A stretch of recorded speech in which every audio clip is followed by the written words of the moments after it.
Welcome to the Chai Chat Podcast, solutions for empowered living. Engaging, educating, empowering. Each week, your host Taron Puri, author of Finding the Guru Within, and Steve Harvey, mindset mentor to A-list celebrities and stars, bring a combined expertise of over 6 decades in mentoring, coaching, and inspiring positive solutions to the negatives which keep us stuck and unhappy. With a focus on solutions versus problems, in each episode, they discuss topics relevant to the human condition, which challenge us from moving forward into positive growth and ultimate freedom. Through stream of consciousness, unscripted dialogue and inquiry, they provide practical, deep, and actionable insights to support you in creating and living a happy, successful, fulfilled life. Join us each week and learn how to access your own inner GPS, your guru positioning system, which comes preset with all the solutions you need for empowered living. Living a life of ease versus effort is only a thought away. Let us show you what works and what doesn't. Hello and welcome to Chai Chat. I am Taron Puri. And I'm Steve Harvey. And today we have a huge topic. I know I said that last time too, but this one is really huge, Steve. Today we're going to speak to fear, friend or foe. Yeah, I think it's a very good topic for discussion because it seems to be in your face wherever you go these days. There's so many people seem to be living with a great deal of fear, and so many people seem to be making decisions based on fear, versus based on love, for example. So it's a very timely topic for discussion, and I'm looking forward to seeing what unfolds today.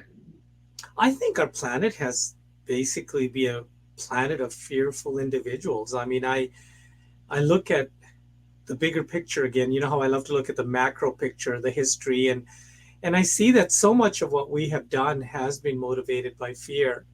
And hence we're still, I think, in a huge mess in many areas, which had we realized that every time we fuel from fear, we're not going to have a loving outcome. Does that make sense? Or is that too? Yeah. No, it's true. Right? Like if we're looking for a loving outcome, then how can the ingredients be comprised of fear? And so I've wondered in my own life growing up, my relationship with fear and whether I was doomed to be stuck forever with fears that I'd had or traumas that I'd had that had created fears. And was it going to be part of my life story? Or was there a way that I could actually change the story and therefore change the outcome? So it's been a very interesting experience because I've lived on a few different continents, and being born in Africa and being very young when I moved here to Canada, and I had lots of opportunities for fear myself because I was different. I was a different color, and I was into a country which had experienced that. So there was lots of bullying and many situations in which there was fear. And it's interesting to look at how that shapes your behavior moving forward into life. And so now when I look at myself today, I'm not a fearful person. I'm not governed by fears that would keep me from speaking up or speaking out, but it wasn't always like that. So I'm just very curious. When we work with clients, oftentimes we're getting to the core of what is the fear here, no matter what they're calling it, right?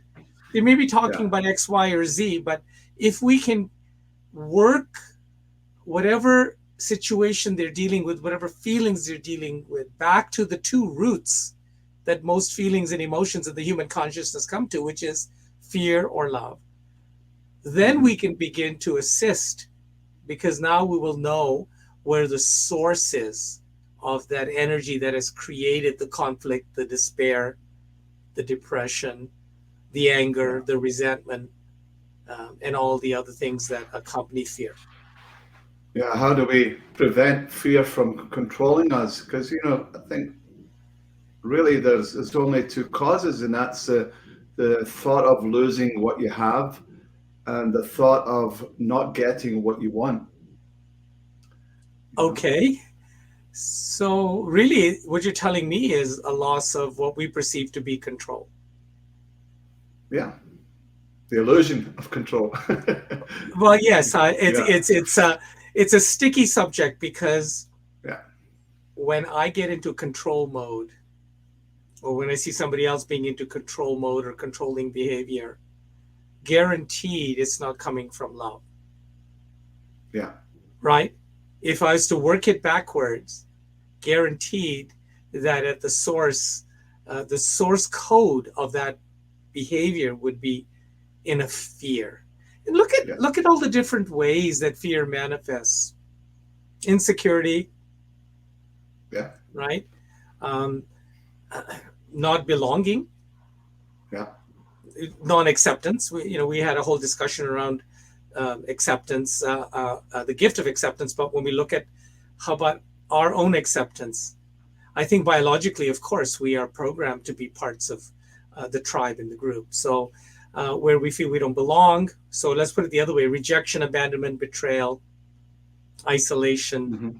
right? Yeah. Being alone. All these different ways that we have needs that are fueled from a place of fear. And when I think about it, when I really like to look at what is it that puts me into a mode of being controlling, whether it's a situation or controlling someone else, or manipulating, if you want to use another word for it, it's because I'm running a fear program. But when I go behind that fear program and I go, well, why am I running this program in the first place? What is it that I really want? Do we ever ask ourselves that, Right. So if I'm manipulative of you, and if I'm trying to control something, I'm being, extra nice to you, or, patronizing, or whatever ways that I think I can gain favors, or, get you to like me. Okay. So I'm using controlling, manipulative, not authentic behavior. And when I peel back the layers and I go, well, I have a fear here. And when I look at, well, why am I running this fear in the first place? And I go behind another layer, I see that what I'm really desiring, what I truly desire, is connection. Mm-hmm. I'm looking for connection. I want to connect with you. But for the various reasons in our upbringing that we're not taught that it's safe to be open, vulnerable, authentic, I just won't come up to you and say, hey, would you like to connect with me? Would you be my friend? I feel that I can't do that because I could risk rejection, hurt. See, in my mind, I've made up all these scenarios as to what could happen, might happen, won't happen.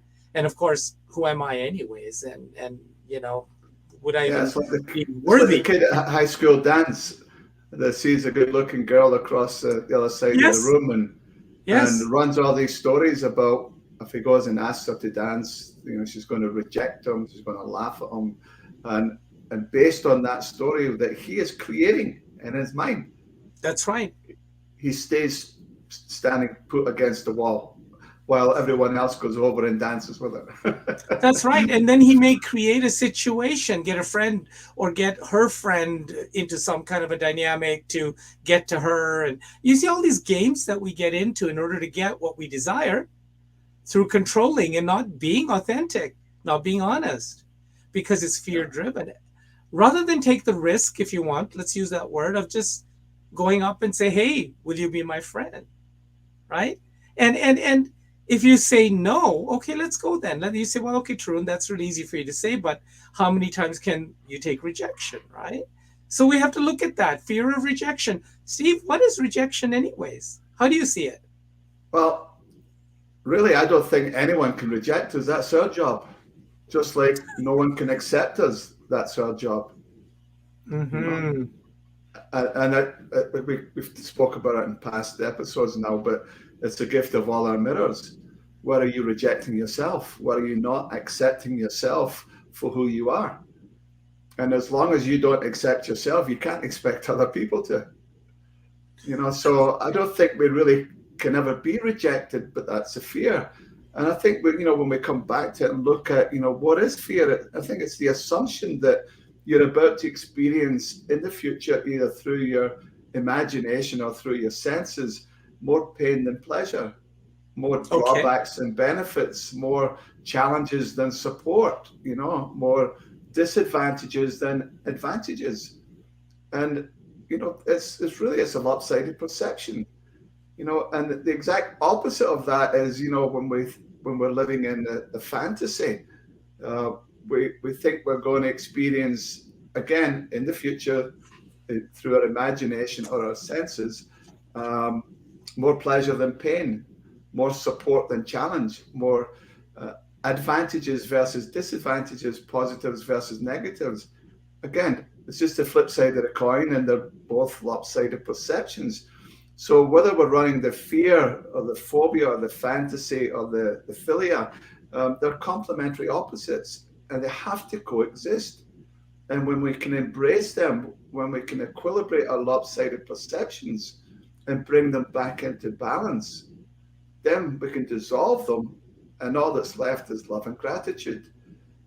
But we can't get there as long as we're running that story that it's existing on its own, and all emotions are really, we're bipolar, that's both sides of the magnet. They have to coexist, and so I think when we are infatuated about someone, we have a fantasy about them and we're attracted to them, but then what do? We fear losing them. Right. That's right. First, we fear getting them. Fear if we can get them. Let's say we get them, whatever that means, or they get us, and now we have to hold on to them because we fear that. Right. So again, they have to coexist. Every fantasy has got the phobia. Every fantasy has the fear, and so thinking that they can exist on their own is the illusion. And so how can it serve us? We spoke about, the topic is fear, friend or foe. Yes. When does fear become a friend? Exactly. And it can actually be a friend when it lets you understand that you're running a lopsided perception, and that so therefore you can equilibrate them and find that balance and be left in a place of peace, and coming from love, versus allowing the fear to control you, and then in turn you then start to try to control others. Because it's a language. It's a language you're speaking. Yeah. Yes. Yeah.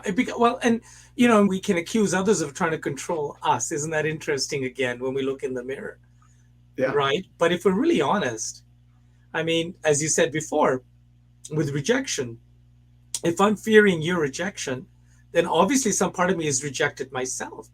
Obviously, some part of me has not accepted myself and thought less of myself and has looked for my validation through you.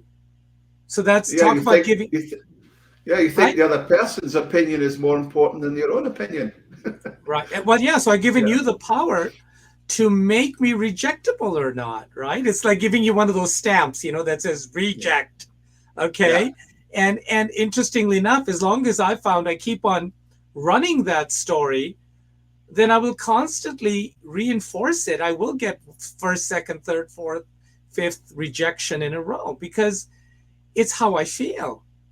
Yeah. Right. And this is not about egotistically going on a superiority complex trip or some megalomaniac constellation. It's just about recognizing one of the most fundamental truths of creation, which is that we are of spirit. We are soul consciousness.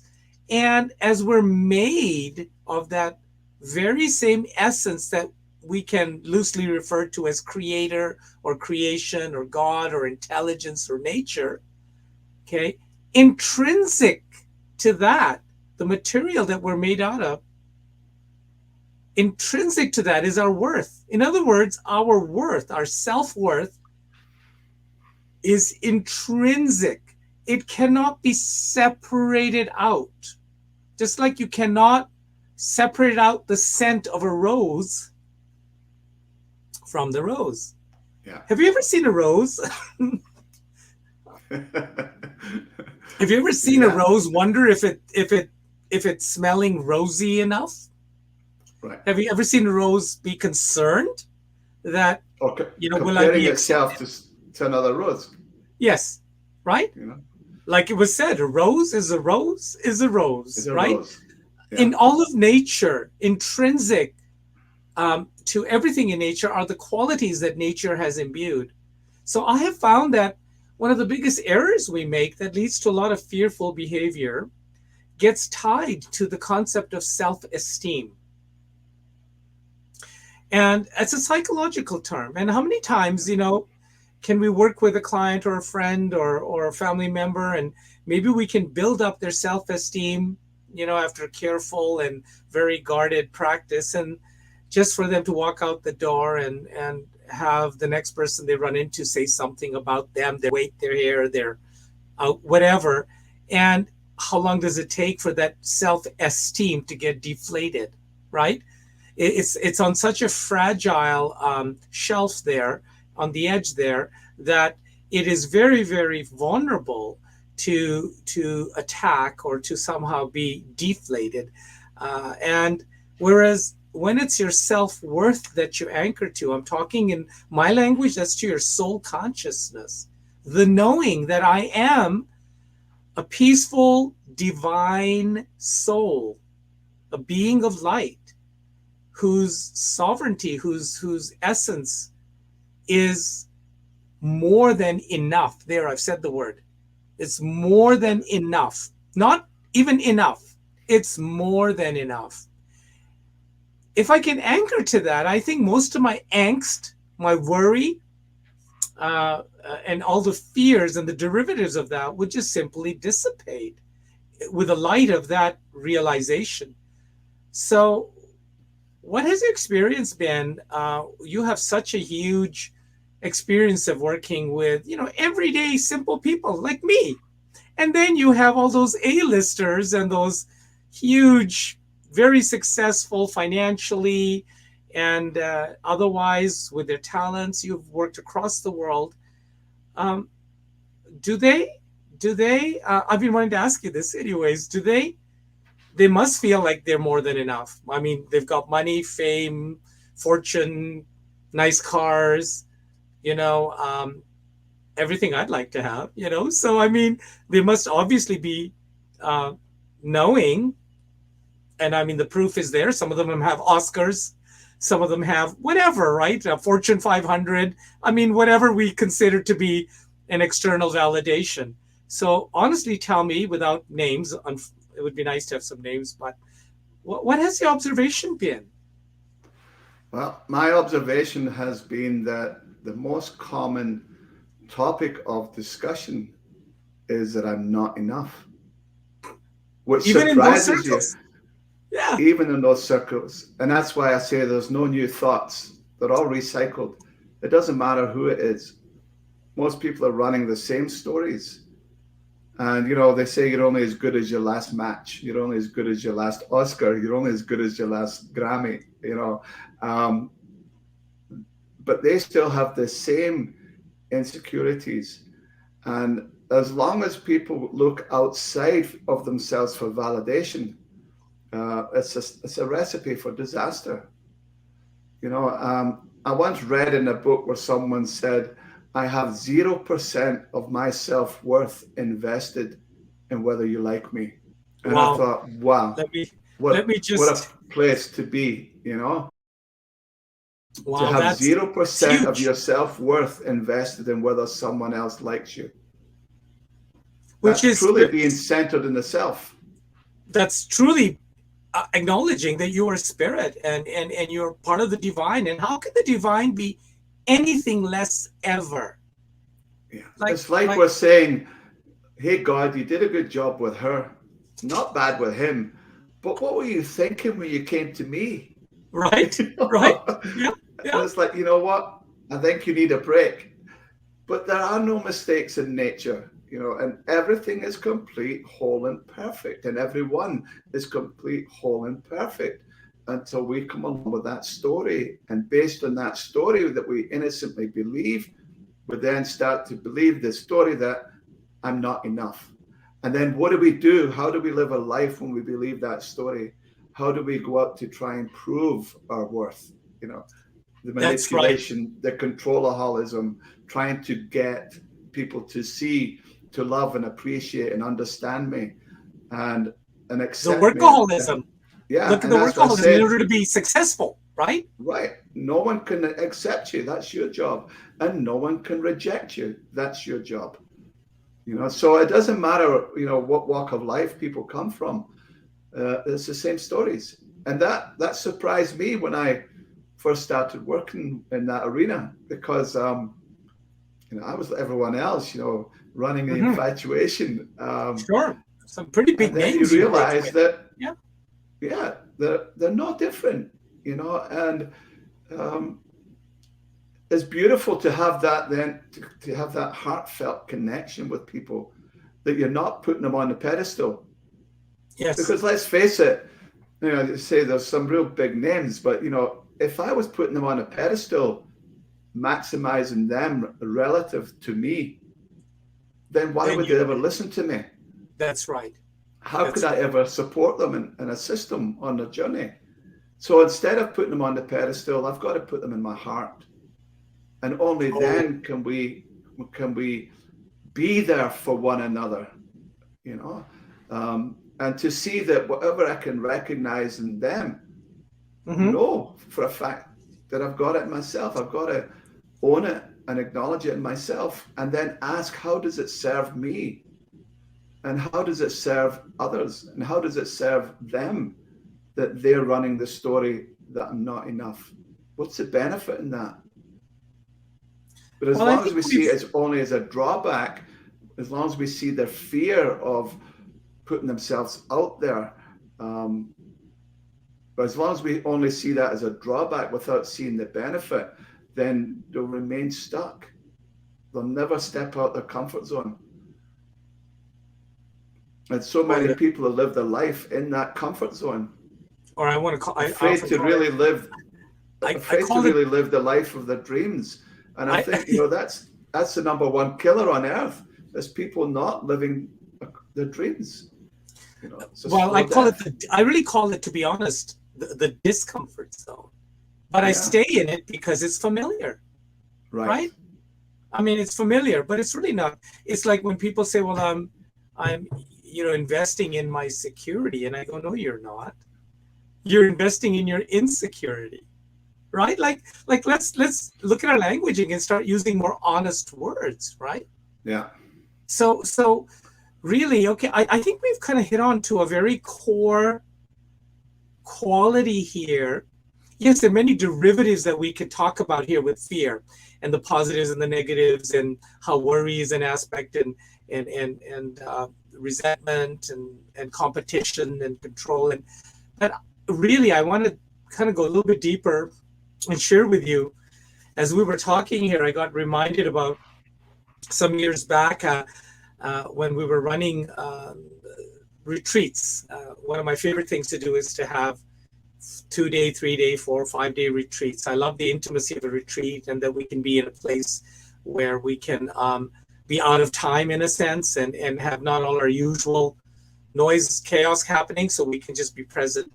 And I remember one of the retreats with my co-facilitators, Leanne and Maynard, and there was a lady, and we were having some kind of I'm not even sure how it all got going, but fear came up, and this woman expressed how fearful she was in her life, and how she felt so stuck every time, because she just couldn't seem to move forward. She was like stuck in this gear, because at every angle there was just fear and fear and fear. And so Maynard said, listen, why don't you come into the middle of the circle, and I will do a process with you, and let's investigate the fear. Because what do we call fear? False evidence appearing real, right? Real. One thing fear really does not like, by the way, are facts, right? Like, and that's what you said earlier. We fantasize and we create these projections, and our imagination goes wild, making up scenarios. 80% of what we worry about never occurs. That's been shown. Never happens. Yeah. Never happens. What a bad investment. Okay, but back to my story. I shall try not to be too distracted. But so here we are. There's maybe 15 of us or whatever in this program. And we're using the breathing technique, just to access the connected breathing technique that Leonard Orr had put out.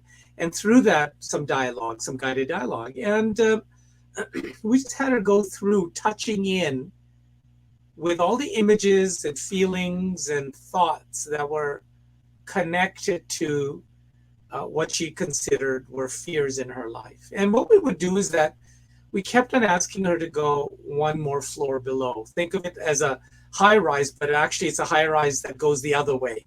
Yeah. It goes down into the ground 60 stories, right?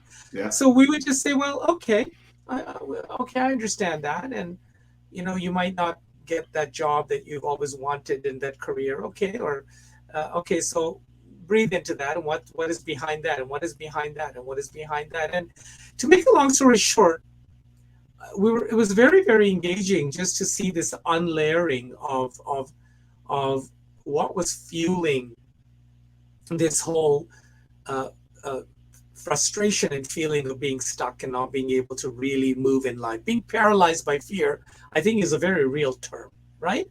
And so ultimately, it's very, very interesting. There's a point where this person, I don't know if I wouldn't call it hit a wall or something happened, and they became literally catatonic. Do you know what the word means, catatonic, right? It's literally they froze up. They were lying down, and their arms were up in a certain position, and they just literally like froze up, and you could hardly hear them breathing. Now I'm sitting here with my legal background, going, "Oh, I don't think we did the waivers," right? Once a lawyer, always a lawyer. Like, darn, we can't lose a participant in a. And Maynard, being such a master with breath work and that, he said, "Don't worry, she's fine, people. Just hold the space, just breathe and just hold the energy." She's now come face to face with her core fear. Yeah. And we're like, okay, but I hope she moves soon, because I can't even see her belly moving. I mean, she was literally frozen with her fear, with a core fear. And literally, as we moved through this process and he facilitated, we got to the nub, got to the core. And it was identified by her and through Maynard and for everybody that ultimately, there it was. The core fear fueling all of this in her life was that I am not enough and I will amount to nothing. Nothing. That I am nothing, that I don't matter. So my being here, not here, what I do, what I don't do, what I think, what I say, none of it. Basically, that I am nothing. And so that was such a deep fear that for quite a while, it literally paralyzed her. As we breathed through this, and Maynard encouraged her to move through that feeling rather than fight it, right? Or try to mask it or try to prove it wrong. She came through it, and whew, thank God we had still a living and breathing person. She warmed up, she came through it, and to see her at the end of this process was like somebody just did a huge makeover. All that tension, all that loss of color, it was just gone, and she just emerged. She started to flower. And then Maynard said, "I want to welcome you." And we said, "To what, Maynard?" He said, "I want to welcome you to our Fear of Nothing Club." Okay? Our Fear of Nothing Club. And the irony was just there, because all this time in her life, she had suffered. She had despair, depression, she had anxiety, she had breakup, she had fights, all the stuff, the struggles we go through. And it was all because of nothing. And I thought that was so powerful that ultimately, when we get to the core of it, like looking at the facts, ultimately, Steve, what we learned at that time was it's really nothing, right? That in a sense, it's kind of ironic. And of course, because she had disconnected from the knowing that her worth is part and parcel and endemic and intrinsic to her being, and it can never be taken by anyone ever. Mm-hmm. Who you are is completely whole and perfect, but it's like we keep projecting those movies of our mind out there into reality. Can you imagine if you were in the movie theater and you're watching a real tearjerker movie, and you're in the audience and the tears are streaming down your face, but you get up and you walk down to the front of the movie theater and you go right up to the screen, and you realize you can't talk to those people. They don't hear you. They don't even exist. It's just light flickering away. Yes. Yes. And yet, when you were sitting at the back of the theater, it was so real in our mind. And yet, isn't that what we do with everyday life? We create a story about it, and we innocently believe those stories. We think they're facts, but they're not. And so when you investigate the story, the fear lets go of you, because the fact is what comes up. It's the truth which comes through. And you ask yourself, you said before about the fear of dogs, right? Yes. And, yes. We have an experience with a dog that comes charging at the fence as we're walking by, and it scares the living daylights out of us. And every time we pass a fence where there's a dog there, we start playing that movie in our mind again. That's right. From the past, we project it right into the present moment, and then we assume that there's going to be in the future more pain than pleasure. That this dog is going to do what the dog in the past did, and we start creating that story in our mind. And we know that from our work together, that thoughts create disturbance in the energy system, which determines how you feel, which determines the actions you take or don't take, frozen on the spot, which determines the results you get. And sadly enough, we keep playing those same movies in our mind, and we keep having that disturbance in the body's energy system. And so it keeps playing out again and again and again. Every time we see a dog, boom, we play that movie. And it's a broadcast, Steve. It's like when I'm at the top of the street and there's a dog at the last house, right? If I start projecting this fear of this fierce dog, and I might get bit or attacked or chased, that dog can smell it. Yeah. And will actually match that energy. Okay? And I've seen that play out. As opposed to if I own my space and I walk down that street very much in sovereignty and ownership and not running the fear program, I'm not that same dog. Let's put it another way. That same dog will react differently to two people. Mm-hmm.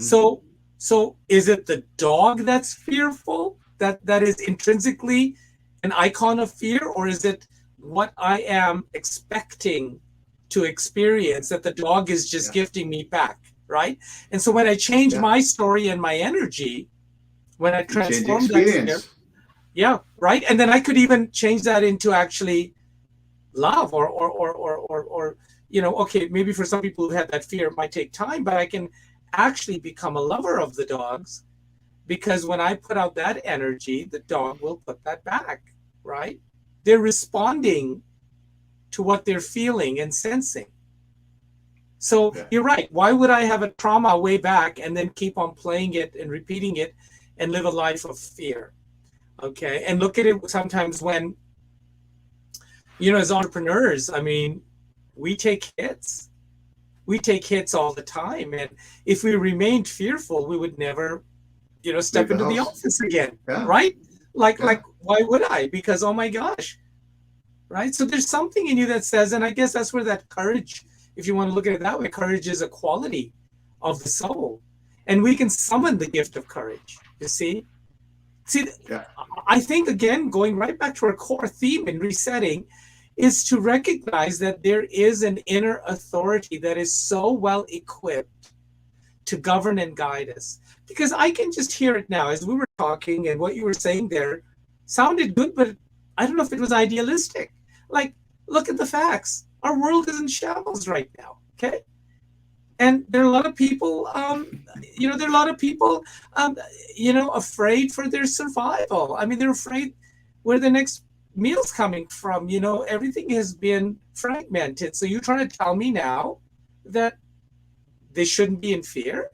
Well, again, the reason they're in fear is because they're running the lopsided perception that there's more drawbacks than benefits.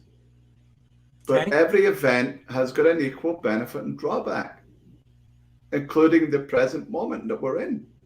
What's going on in the world right now? What is the benefits?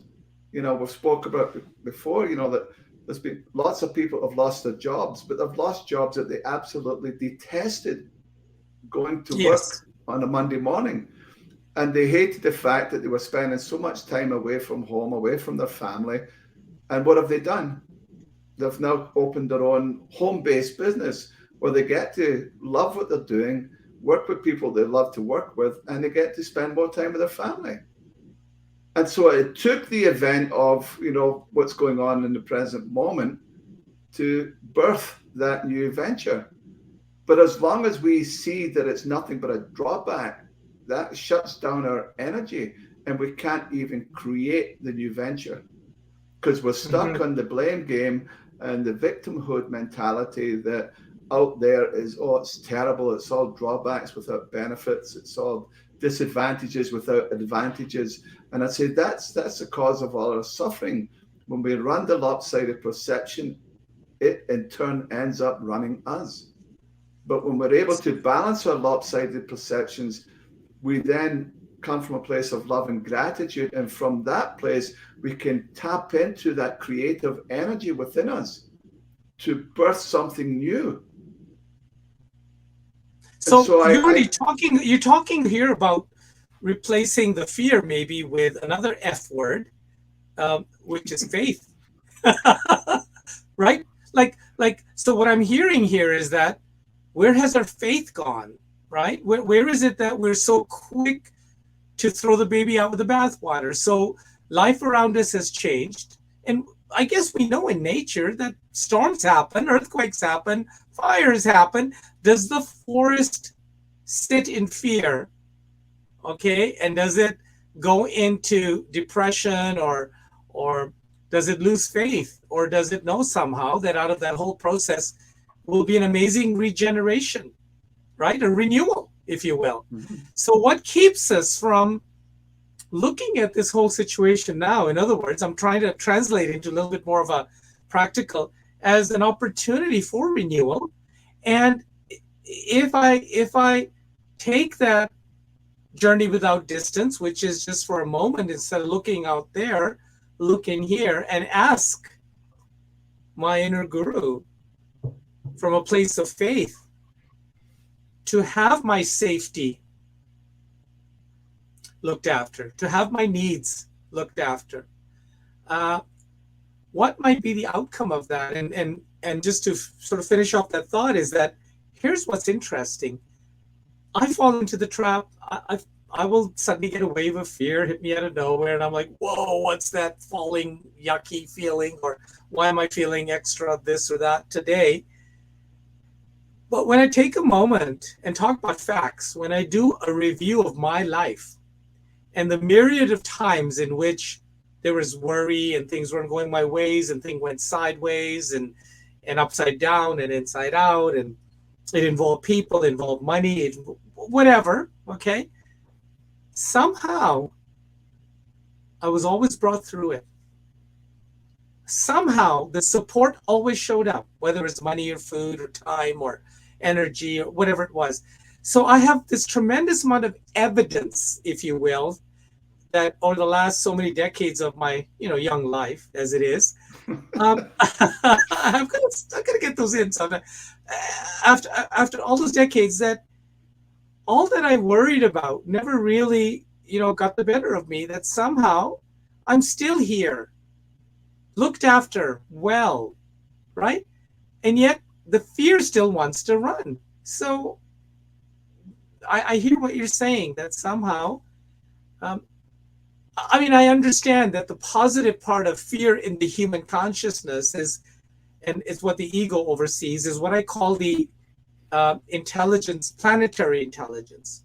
We're souls. We are eternal beings. We don't live or die. A death is just a change of scene, costume scene, and then on we continue with the story on another stage, maybe down the street. Okay. So if when I become so identified with my eternal being, then that part of me, that consciousness, is not concerned about crossing the street and looking both ways. But there's an appropriate fear that the ego generates when there's a Mack truck coming my way, right? Yeah. Because I am limited in time and space. So within the appropriate context, the fear can bring about awareness. That's how I see it. It brings about an awareness and brings me to a point of assessing what's the appropriate action rather than a reaction, which if I'm in fear, how I know it's not awareness and more fear is that the fear immediately puts me into reaction, in which I give my power away. Okay. Whereas if I can have a fear come up and it can transmute into an awareness, then I can choose an appropriate action, which may be to run across the street or not cross it, or cross the street, or whatever it is that would be helpful. See, so it's not that sometimes we're not going to be vigilant and we're not going to walk around like we're in Shangri-La and everything is wonderful. I think that's not the point. But the minute, and the interesting thing is, well, fear is designed to help you escape. Sometimes it gives you that energy, and sometimes it paralyzes you. So,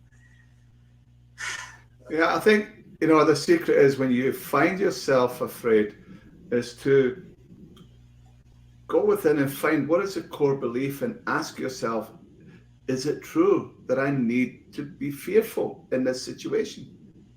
And to say, what's actually happening right now physically? Where in my body do I feel this fear? My hands, my legs, my head, and what do I see? What's the image I'm creating in my mind when I'm experiencing that fear? But really to go into the story and ask yourself, is it true that I need to choose to be afraid in this situation? It's interesting, hey, choose to be afraid. And sometimes we're compelled by our past and our stories. I talk about our many, many me's, which are all those parts of us that had experiences at different ages that are out of context with where we are now. But something happened to me when I was 12. And if I'm running a fear every time I walk down that street, around that corner, right? That means that 12-year-old, that file has never been brought to be neutralized, for the charge to be taken away. To be completed. So an inquiry, is what you're saying, can lead us to see where this is being fueled from, and is it in alignment with where we are today? Fair enough? Exactly. It's about taking the charge away, but not taking the memory away. Okay, good. Because people will say to you, I have legitimate reasons. I live on the south side of Chicago, right now, like, hello. So it's not Glasgow. Yes, and then there's Glasgow. Okay, you guys can duke it out. But the point is that, can we take our experiences, look at what charge they're holding, and can we now bring that charge back to neutral so that it can become a neutral memory, so that the memory can go back into the files, but that energy is now not pulling the strings out of sync and out of alignment. Even when a certain fear required a certain behavior at a certain time, you have grown, you have changed, the world has changed, and it may not be appropriate anymore, right? Exactly. And so sometimes, a lot of times, we're so out of alignment in our own behavior because we have so many aspects and fragmented parts of our psyche that we haven't resolved. And they're not trying to harm us. They're just trying to guide us from what they know. So therefore, we get misalignments, and maybe we behave in a way that then brings on the very thing that we're fearing, like rejection, right? Right. If I'm acting immature, and if I'm a 50-year-old acting like a 15-year-old, then and then I get beat up for it. Well, then instead of pointing at the other person, look at myself and go, what is it? What is it within me that is maybe fueling this? And without blame, just accountability, I can look and go, oh my gosh, I'm behaving like a 15-year-old in a 50-year-old's body. How inappropriate. My good friend Wolfgang Sonnenberg, who's going to be a guest on our Yes, I can hardly wait. Hardly episode. We discussed this once before in his home in Switzerland, and we were talking about fear and how it prevents people from taking action. And he would always say, so what is your wished outcome? Yes. What if you focused on your wished outcome versus focusing on the fear of what may or may not happen? But instead to shift that and say, what's my wished outcome? And focus on that. And as you said earlier on, the fear is nothing but false evidence appearing real, right? Yes. And that's what keeps you stuck. But if you were to focus on what is my wished outcome, okay, let's go there. What is my wished outcome? So really, I am opening to what I'd like to see,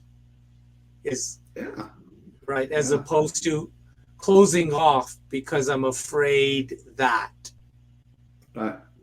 And the fear, again, is just the thought that we're innocent believing in.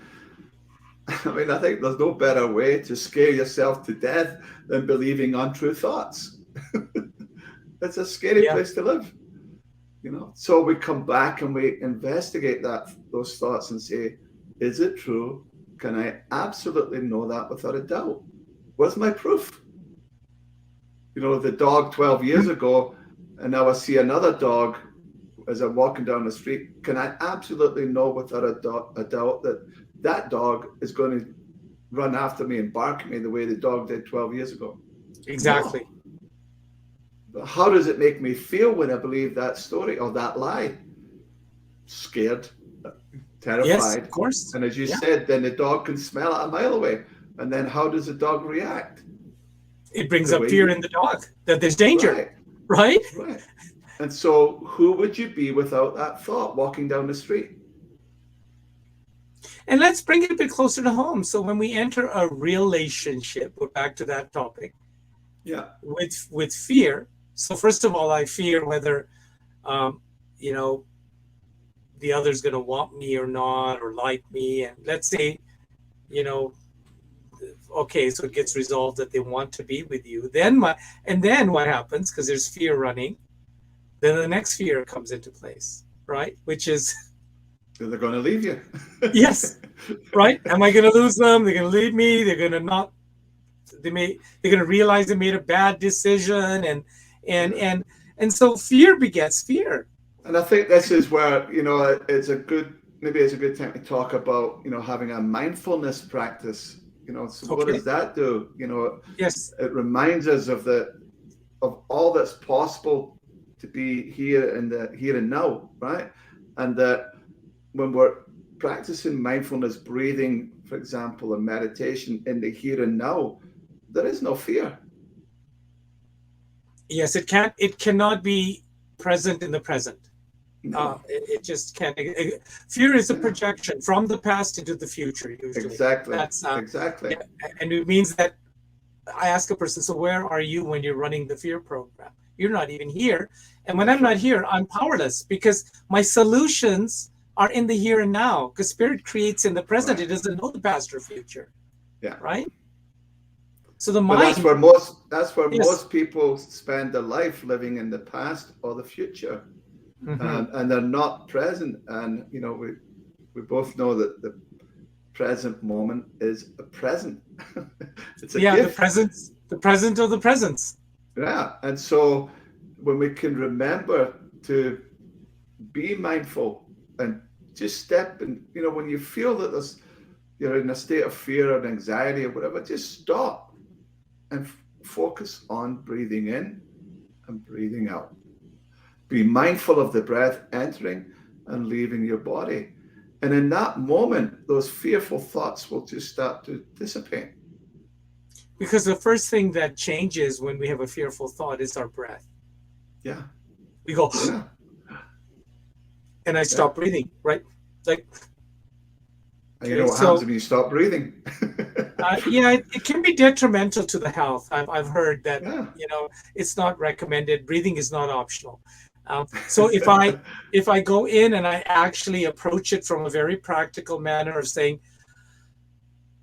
okay, I'm going to change my breathing for a minute or two, and then I'm going to revisit that thought and see how much of a charge it holds for me, or that situation, or that person, or what that person said they would do or not do. Or so again, I want to be very clear here.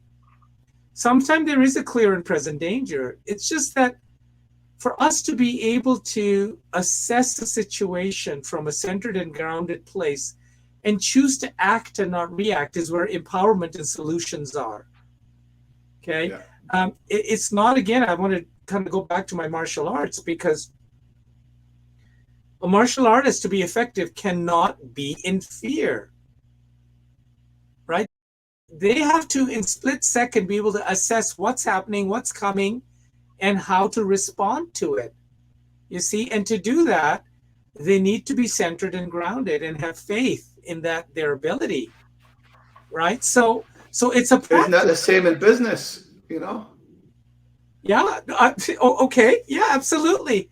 Yeah. If you're doing something and you're not, you may be in the learning process. You may be this good today. You might be that good tomorrow, and you have better days and worse days. But without having faith in your ability and trust that you will know how to respond depending on what's coming at you, okay, then what's the point? Because it's when, again, if I go into the fear of the attacker, I freeze up. I may be a second and a half too late, and that can make all the difference between life and death. Mm-hmm. So for us to be able to respond instantaneously, at the level of mastery, means we have to be totally present regardless of what's going on. And being in totally present, we have a 360 awareness. See, it's not a limited focus, because focus sometimes is a dangerous word. It's like these blinders, right? Yeah. And instead, when I'm centered and grounded, and every morning I take a few minutes in a mindfulness practice, and I center myself and I ground myself, and I ask myself, what thoughts, what feelings, what fears, what resentments, what stories are taking me out of my center, right? Like, as a practical approach, it's not that I'm going to say, okay, from today on, Steve, I've got it, no more fears. I don't have a lot of control over that. But if I can breathe and center myself and ground myself, okay, and breathe in the fear rather than try not to feel it. I think actually feeling is healing. And sometimes I go, let me just feel it fully, take the message that it has to deliver to me, and then thank it and let it be on its way. See? Mm-hmm. Because once I've received its message, I can decide what to do with it. And it's amazing that I'm always reminded of the greatest thing we learn in martial arts is the deflection. And the deflection is just such a beautiful, beautiful, beautiful tool, because you're kind of sitting here, and it doesn't matter how small or big the threat is, or how much velocity is coming at you with. Regardless, you use the same amount of energy. You don't engage with it. Of course, you don't deny it, because when you argue with what is, you lose, and you're going to have fist in the face syndrome, right? So you acknowledge it, you assess it, and then with the most minimal amount of energy, you literally take your finger and just literally tap, just move slightly and just tap, lightly as ever. And what will happen is the very momentum of the fearful event coming at you simply gets redirected. And you don't even skip a beat. That's the mastery that we aim for. So again, in business, in our lives, in our relationships, instead of allowing that energy of fear to consume and freeze us, and then we're going to struggle with it and we go into engaging, and we go into trying to control it, and we try to manipulate it, and make it go away or somehow do battle. And how's it working? Right? What is the cost of that? You might win once, twice, three times, but at what cost? There is an easier way. It's called observe, be present, have awareness, and whatever's coming at you, just learn to use the minimum amount of energy and just calmly deflect it. Neutral. And again, a simple way of deflecting is by inquiry. Investigate the story, Exactly. Yes. And coming from that place, and I love it, no matter what it is, just to simply say, I love it. So that's the thank you. We could be working on a project, and all of a sudden the computer crashes, and we go into that reactive mode and fear, Yes. oh no, I'm going to lose the contract because I've been working on this project and now it's collapsed. Or we could say, what could be good about this situation? Right. Okay. And wow, maybe I get to learn something about computers that I never knew before. And maybe in the process of rewriting the 10 pages that I'd already written, I actually write something far better than whatever it was before. That opens up to even more contracts. We just never know. But as long as we come from whatever's happening is nothing but drawbacks without benefits, then that ends up running us. But when we can find the gift in every situation, what's the benefit to this? Okay, what could be good about it? Okay, and right there we start that different creative process of coming up with new ideas, and maybe 10 times better than the one before. I mean, how many times have you heard songwriters talking about, this was the 10th version of the song? Yes. Yes. How it ended up was nothing, how it began. It was like, yeah. And, maybe one person in the member of the band is the main singer-songwriter and comes up with a few lines and shares them with the rest of the bandmates, and they go, no. And then the guitarist says, well, maybe we try this. And the keyboard player says, well, what if we added this? And then bass player said, but we should add this riff in here. And then a drummer comes along. Before you know it, they've got a #1 hit record. But it was nothing like what it started out, and so if I was protective or controlling or fearful of this is my song, right, and I don't want anybody, right, changing it, right? Yeah. Wow. Yeah, we have to be open to what is. That's right. And let go of our stranglehold on we think what should happen versus what could happen. That's right. Yeah, replace the should with the could, and the gift of wonder comes through. Yeah. I love that gift of wonder in our gift card deck because it opens the door to, and here's the famous one line again from Maynard. Regardless of what happens and how good or bad the news is, anytime you would call up Maynard, I might have shared this before, I'm sharing it again. I'd say, oh, you can't believe what happened. This stock just crashed and I was relying on this for that, and now I can't this, and I don't know what I'm going to do, and looking for some sympathy. And he would just sit back and say, you know what? I wonder for what this may be good. Yeah. See, I wonder for what this may be good. And I think that beautifully encapsulates what we're trying to say here is that, of course, acknowledge something when it's happening. We're not saying, and it may be a negative. Okay, I'll give you that. But doesn't mean you have to become the negative. And if it brings up, puts your back up, acknowledge that it puts your back up. Okay, and then ask the question. I wonder for what this may be good. And you may not have an immediate answer, or something may come through you in a dream, or something gets said or done. But what you've done is you've opened yourself up to inquiry and to be supported. And when I put that question out, I wonder for what this may be good. My inner guru is listening and going, oh, really? Well, nice. Well, since you're wondering, let me show you. Right? Yeah. And I think at the core of all of this, Steve, is really in the human consciousness, we have this need to really need to know everything all the time and be in control. I mean, this is the conclusion that I'm coming to here. And it's that need to be in control, which is tied to my sense of survival. I mean, it's become almost like if I don't know, I won't survive, which means I've identified myself to the human consciousness, which is limited in time and space. Yeah.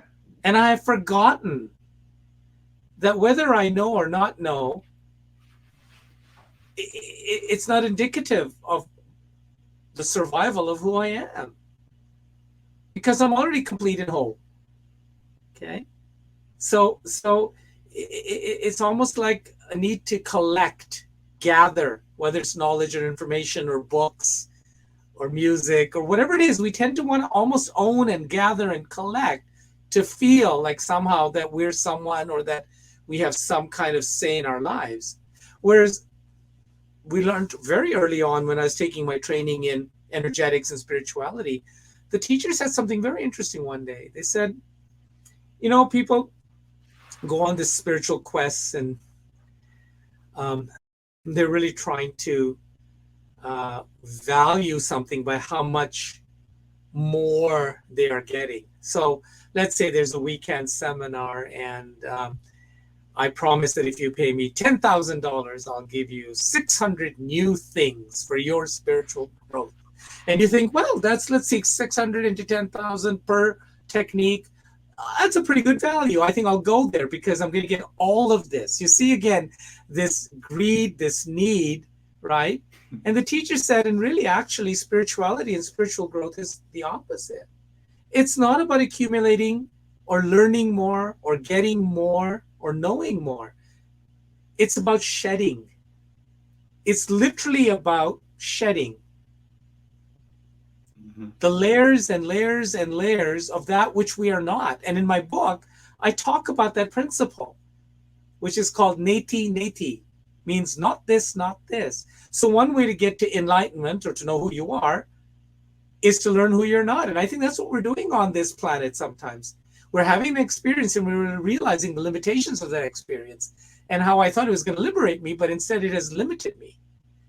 Okay, so then I can go, okay, not this, not this. I'm going to shut that path off, say thank you for the memories, you know, and send out the postcard. And then I'll go down this path. Right, so I really feel that true spiritual growth and being in alignment with getting to that place of peace and happiness and all those transpersonal qualities is in the shedding and letting go of what has become our identity, and then we become attached to that. That makes sense? Right. Yeah. And I think, you know, that's why we look around what's going on in the world right now and we see so many people struggling with that because they have become attached to their job title or their income or their two cars, whatever it may be. And their identities. Maybe that's now gone. Yeah. And they're now asking themselves, well, who am I? There's the question. And so this is where you see the struggle, and other people just say, well, I'm not my job title. Yes. I'm not my bank account. I'm not my, two cars in the garage. Who I am is complete, whole, and perfect. And I don't need all that stuff to determine who I am. See? And from that place, we can, as a collective, when we start to wake up to that, we transform our societies. Yeah. So maybe a revisiting of values is what's taking place in this great reset. Yes. And I think that's a great positive, a wonderful benefit of the great reset is that we're getting to revisit our values and reorder them and take time to be present with ourselves and assess where is this gift of life most valuably invested. Mm-hmm. And yes, that means, as the guys always said, first things need to fall apart in order for them to come together again in a better picture. So sometimes when I go, oh my gosh, I don't know what I'm going to do, everything's falling apart, they go, great, because they need to fall apart so that we can reconfigure and create something even better. And why not? So I think that's a cycle of life and death, isn't it? You know? There you go. These are cycles of creation. All of nature does it. And why are we fighting cycles? Right? Like you said, why are we so lopsided? For every summer, there's a winter, at least where I live, right? Yeah. So it's very interesting to observe and note. And how can you imagine if you synchronize with the cycles of nature? So just to wrap up, then I think that our question of fear, friend or foe, I think can be slightly reworded to fear, friend, and foe. Yeah. Is that fair? Because at times it's very appropriate within a context, and at times it's not. And we have the ability to choose. Am I going to run the fear program like I always have, or am I going to try something different? Yeah. And to remember that reality is always kinder than our story, but only 100% of the time. Hallelujah. I want to leave it at that. I think that's a beautiful line to end our very preliminary discussion on a huge topic. And I really look forward again to feedback, stories, ideas from our listeners. Look forward to connecting in some forums down the road so we can have deeper and richer discussions and learn from each other. And I'm really looking forward to having our friend Wolfgang come in to give us a few insights also. Me too. I'm looking forward to it. Wonderful. So once again, thank you, Steve. And thanks, Taron. We'll catch you on the next time around. So let me give you a namaste. Namaste. Take care. Take care. Bye-bye. We trust you found practical value in this podcast and will enthusiastically share it with others in your circle. And if you are so moved, leave us a review or write a post on social, tagging #ChaiChatPodcast, and we will show our appreciation. Promise. Taron Puri and Steve Harvey welcome you to join us for a Chai Chat at all of our live events and more. Connect with us with your questions, topic suggestions, and reviews at info@chaichatpodcast.com.